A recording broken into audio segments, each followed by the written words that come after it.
Hi everyone, this is a video not only for my clients but whoever would like to use it and share it with their clients. But this is for teletherapy. I think as a therapist, coach, anybody, we've all been thrusted into this teletherapy land of Zoom. We can't use Zoom as therapists, but coaches can. For me, it's a HIPAA compliant platform, so I use DoxyMe. But we've all been thrusted into this digital therapy, this digital life that has kind of taken over to some degree in many, many ways. So here we are. So we need to make the best of it and make sure that you have the best possible experience.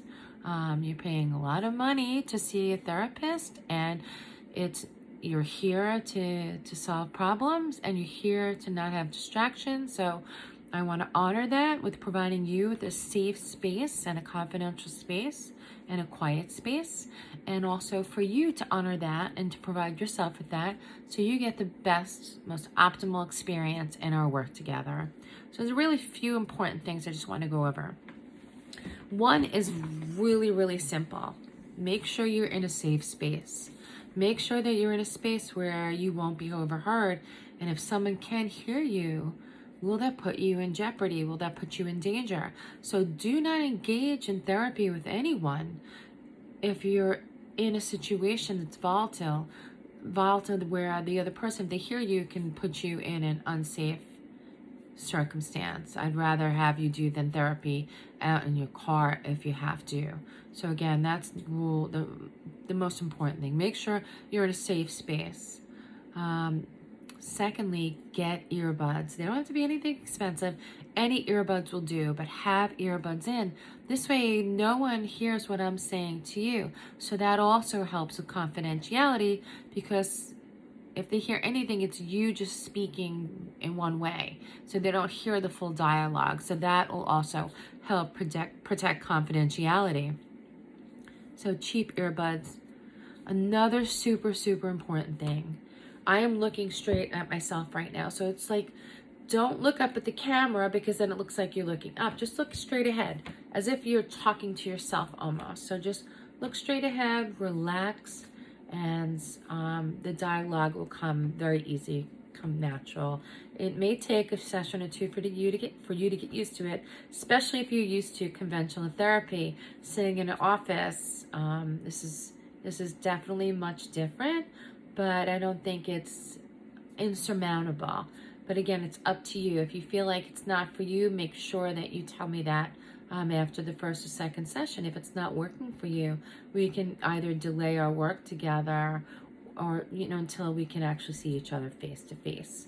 So check in with me about how this whole process is feeling to you. So earbuds, safe space, quiet space. Make sure that it's so hard. Everybody's homeschooling right now, and the kids. So make sure when we schedule our appointments at a time where you'll have minimal distractions.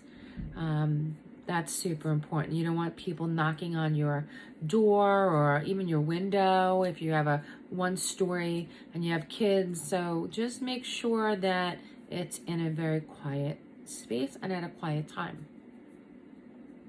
The tripod is a must.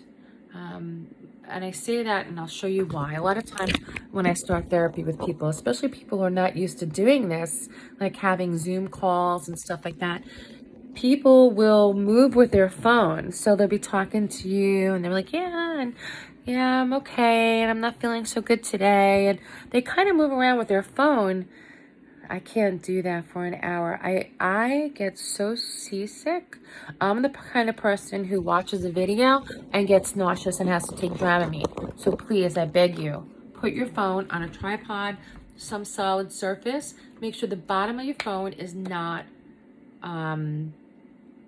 occluded in any way. Make sure there's nothing underneath, especially something soft that could literally cover your speaker, because the speakers are on the bottom. So make sure that your speaker is clear. A lot of phones, the speakers are on the bottom. If you're using a laptop, make sure it's on a solid surface that's not going to move, so that you can put it on a table. I would say move back at least, right now I'm about 3 feet If you want to move back even a little more, you can. But let me just see your hands and your upper body. This is like perfect right here. So I would say this is about 3 feet. Again, I don't want to have a lot of teenagers and a lot of 20-somethings. They start like this with me, and I don't want to have session with one eye. So just sit back. You don't have to hold your phone all the way up to your face, and relax and get it on a tripod. Make sure your windows are closed. Believe it or not, you can hear so much on these cell phones today. These speakers are so sensitive. So I'll hear a lot of dogs barking. I'll hear kids playing in the background or screaming or whatever it may be. So for you also to have a quiet space for yourself, just make sure the windows are shut and to minimize background noise. Do not have a bright light behind you. Believe it or not, that'll cast a lot of shadow in front and it'll be hard to see you. So have a light either in front of you or above you. I have hi-hats, so you can see I'm pretty fairly illuminated right now. I do in session use a ring, especially if I'm in my office in Woodbury, because it can be dark in there. I don't have any natural light or windows, so I will use a ring. So if you have a ring, a light ring, use that because that'll illuminate your face really nicely. Do not lay in your bed. I know a lot of people have a lot of space restrictions right now. If you have to do the session in your bedroom, that's not a problem. But please, and if you don't have a chair that you can sit on, and you need to sit on your bed, just sit upright in your bed and have the phone again propped up somewhere away from you on a stable surface, but where I can see you from the waist up, and have all the lights illuminated. And please come to session not in your pajamas.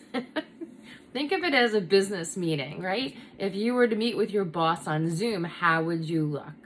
So I don't expect you, listen, if you want to wear sweatpants, that's fine. But please come to the meeting fully dressed, appropriately dressed, as if you were to meet, you don't have to be as dressed up to meet your boss, but let's say to meet your child's teacher or to meet a friend on Zoom that you're newly acquainted with. Eye contact again, just like this. If I look up at the camera, you see I'm looking up. So just look naturally at the center of the camera so it looks like we're actually speaking to each other, and then we get to look at each other as we're speaking. So the privacy is a big key. Make sure that, again, you're in a safe, private place. The room is well lit. We talked about that. Remove any personal items that you may feel will be distracting to the session behind you. Check your audio quality. Get on audio quality 15 minutes before. If you can get on DoxyMe 15 minutes before a session, that would be fantastic.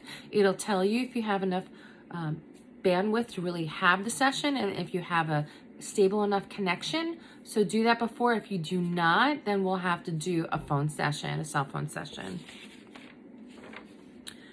Let's see what else. Make sure that you are on a protected password Wi-Fi, that you are not on a shared Wi-Fi, that you're on your own personal router with a protected password so nobody can hack our session.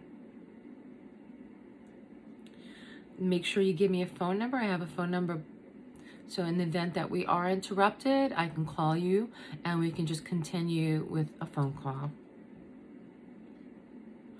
And most importantly, with DoxyMe, I have noticed you have to put your phone on Do Not Disturb. So if you have children and you're worried about them, please assign somebody else. Tell them you're going to be in a session for an hour and make them your emergency contact. Because if someone calls in while we're in session, this has happened multiple times, we get thrown out of our meeting and then you try to come back in and I usually can't hear you. I don't know why that happens, and I notice it happens a lot with Androids. So please put your phone on Do Not Disturb and assign someone in your family or your friends to be able to manage or forward your calls, maybe to a significant other, to a spouse, to a parent, whoever it may be, so that they can get your call while you're on your call with me. So then you get all the time to have the space and the safety and the privacy and the one-on-one uninterrupted so that you and I can do really wonderful work together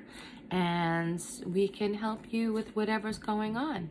I like this video because a lot of times people call me when they're in crisis and then we don't get to really go over everything and then we kind of figure it out as it's happening. So please, thank you for looking at this video. Please write all these tips down so that you know them.